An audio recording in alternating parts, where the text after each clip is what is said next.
Hey everybody, welcome back.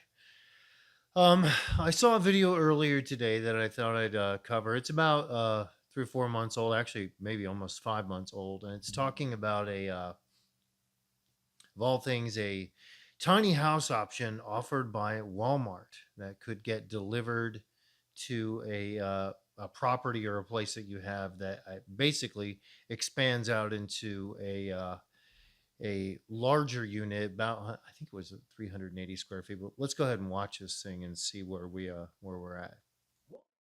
Walmart is now selling homes at a shockingly cheap price, and they'll even deliver them at no additional cost. The largest model arrives as a container that unfolds into a 380 square foot home, which comes with a bedroom, living room, bathroom with a toilet and shower, dining room, and a kitchen with cabinets already installed. The largest size is just under $16,000, but they have some smaller options available for under $12,000 as well. The manufacturer says the lifespan of the home is around 20 years, but they do advise you immediately vacate the home during any extreme weather conditions. Walmart is now selling.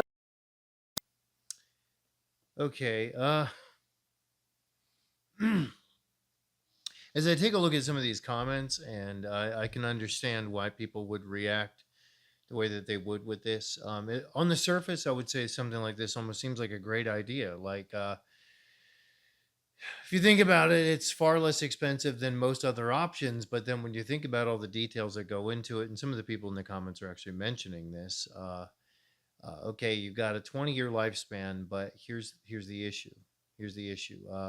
You're not hooked up to anything electrical. You're not hooked up to anything as far as a water source. You have to find some kind of land to put this on. You'd have to have local zoning and ordinances that would allow you to put this somewhere, which as far as like where I live and most other people that I know, you'd have to have some sort of a rural place to put this. They're not going to allow you to put this anywhere that's zoned as a subdivision or zoned residentially.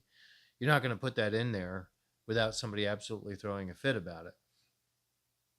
Which I guess really kind of comes down to the point that always gets in the way of most people being able to have affordable housing is that local governments and boards of supervisors, state governments, they're not really on board with, even if you come up with an innovative option like this, they're not really on board with people being able to have a way to effectively implement and use it. And although it seems like it could be great, there's the other issues. How are you going to hook electricity up to this thing? How in the world are you going to hook up water to this thing?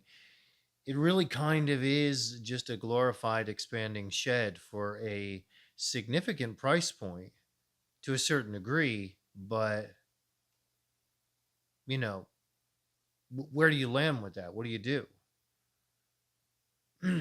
So anyway, I'm not going to talk too much more about this. I was just curious what y'all's thoughts were on this and what approach you would take. I mean, most people that I know, I think, are kind of leaning towards doing something more similar along the lines of what I did, building something along the lines of a cabin, figuring out a way to lower your costs that way and find a way to get onto land, which is really the big thing.